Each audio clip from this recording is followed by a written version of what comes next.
Hey, what's up, everyone? Dragon back again, here to tell you that you should be watching Dark.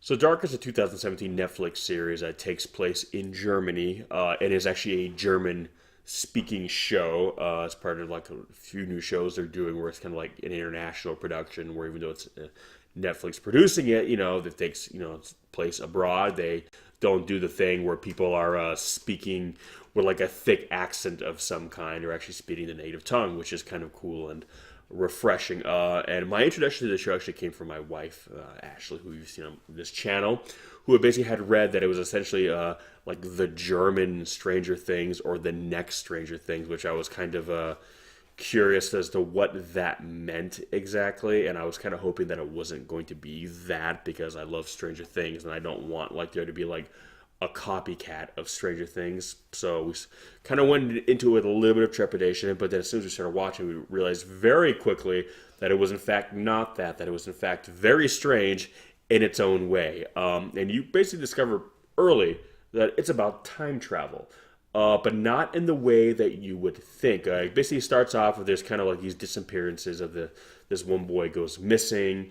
They don't know really why or where it goes, and essentially they find out there's this cave in their town of Winden, Germany, or Winden, I guess I should say. And for some reason, when people go in there, they end up in different points in time. And the first bit of time travel you see people ending up in 1986. By the way, the show starts out in 2019. And basically, without giving too much away, you're seeing that a lot of how time travel is portrayed in this is very circular, basically implying that time is really kind of functioning on a loop. What affects the future, in turn, affects the past. And essentially, just people kind of crisscrossing, going back and forth throughout time, having effects on the present and the future, and that people who are born in the present are actually, the parents of certain people in the present, because at some point they had to go in the past and live their life in the past. And it sounds all very, very confusing. And admittedly, when you're watching it, it forces you to kind of keep track of a lot of things. There's a lot of people, like I said, are going to this point in history and going to that point in history, and then they become related to this point. This person at a later point, even though when you see them in the same timeline, they're actually younger, but at the same time have existed as an older version of themselves. And again, it sounds very confusing, but again, it does this really interesting kind of circular pattern in terms of how time is concerned, and eventually they even go back even further to 1953. And essentially, what this whole show is about, yes, on the surface, it's about time travel and certain groups of people who are trying to change history, have an effect on history by time traveling. But what it's about is kind of, if you could change history, if you could effectively change what you feel the outcome of something is, would you? And how far would you go? Like I said, there are some disappearances and then later murders. And and the question is, okay, if you could prevent these murders, would you? How far would you go? And would you kill someone, in theory, before they committed the crime? And essentially, if you could see this person at a very early point in their life and ask you the question, would it be right to kill them there, even if they haven't done anything yet? They're so far off from being the kind of person who at the time you feel would be responsible for these crimes in this moment at this tender age. Do their later actions justify you killing them now? Essentially, you're killing an innocent person, or so you think. And that's kind of and that's, again, I don't want to give too much away. Again, I'm being a little cryptic and ambiguous on purpose because I don't want to spoil certain things. But it's kind of these these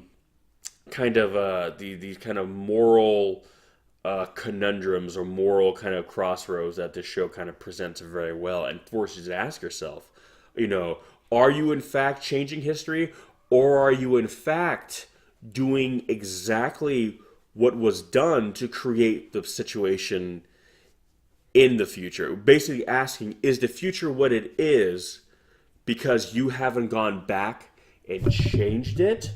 Or is it what it is because you've already gone back and changed it and become a part of the past and therefore did what you did in the past, therefore resulting in the future that we have now?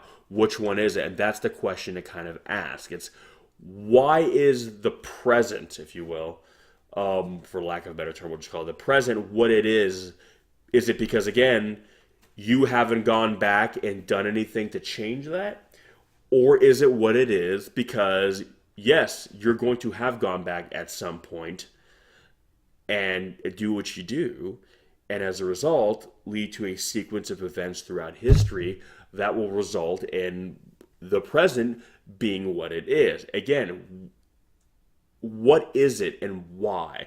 And again, what would you do if you thought you could change your current state of the world? If something happened in your life that was very, detrimental to you, would you, if you could go back, if something as outlandish or wild as time travel, because again, this isn't like a supernatural town. This isn't like, really out there sci-fi. This, concept of time travel is just as crazy to the people who discover it as it would be you or I. So again, if you were confronted with this possibility of being able to change something that's happened to you in a way that you never thought could be possible. Imagine you lost somebody. I mean, I don't know any of you guys out there. Maybe you guys, someone you cared about was taken from you in a very unjust way. If so, I'm very sorry. But what if suddenly you found out, hey, time travel is real. You can access the time travel. Would you go back and try to stop what happened from happening?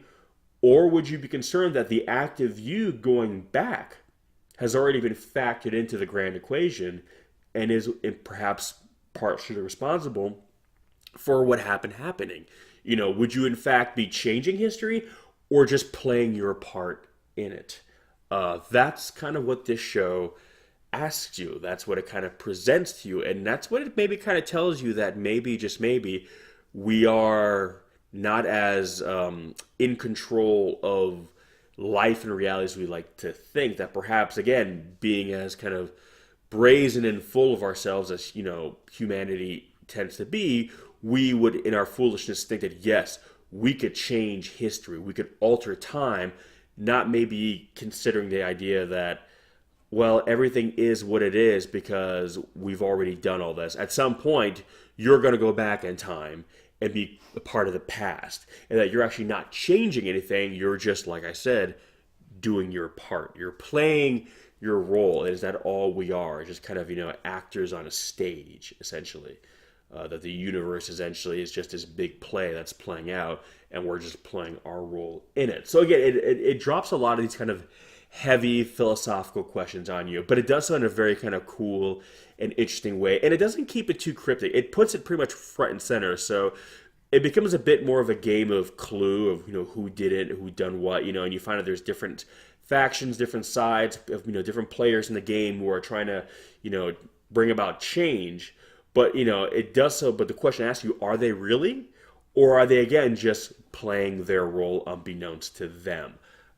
So that's the kind of a bit of the head scratcher this whole show presents to you. But again, it doesn't really hide the time travel in the background. A little bit in the beginning, you're not quite sure what's happening, but pretty quickly it puts it out there. You realize, okay, this is what's happening, and the characters are aware of that, and they kind of start doing their thing. They kind of start, okay, undergoing their own little personal quest, if you will, based on what they think they need to do to kind of rectify whatever kind of bad situation is currently, taking place in 2019.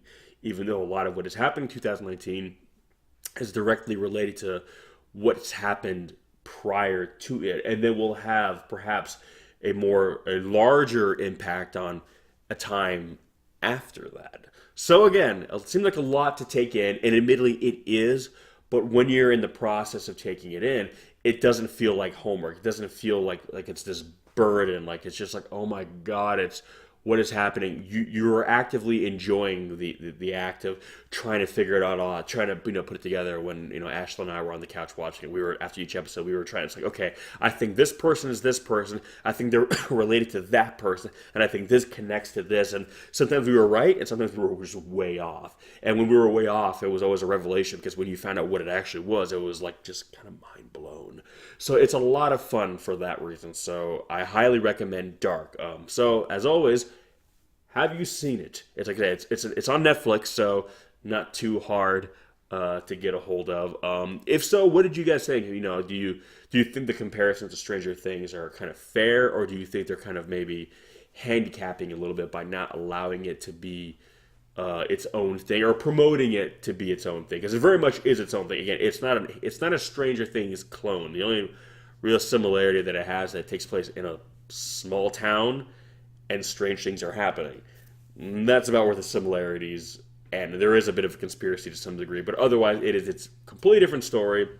So it's not going to be, 11 in the gang just speaking German. It's its own thing. And I do like it in the fact that it's actually in German, even though Netflix is an American company. I like the fact that they, respect the fact that, yes, it's taking place in Germany. And in Germany, I don't know if you guys know, people speak German. So they're speaking German, and I love that. And, again, when it comes to subtitles, I don't have a problem with it, but I guarantee you, watch it for about 5 minutes and you'll forget you're even reading it. So, if you guys have not seen it, I don't. At the time of this recording, there is no home release of it, even though again it's streaming on Netflix. So, I'll put some kind of TBA links at the bottom, so in case eventually they do like a DVD, Blu-ray release of it, I can just add those in. You guys can pick it up there. But in the meantime, most of you probably will have Netflix, so you can just watch it right on there.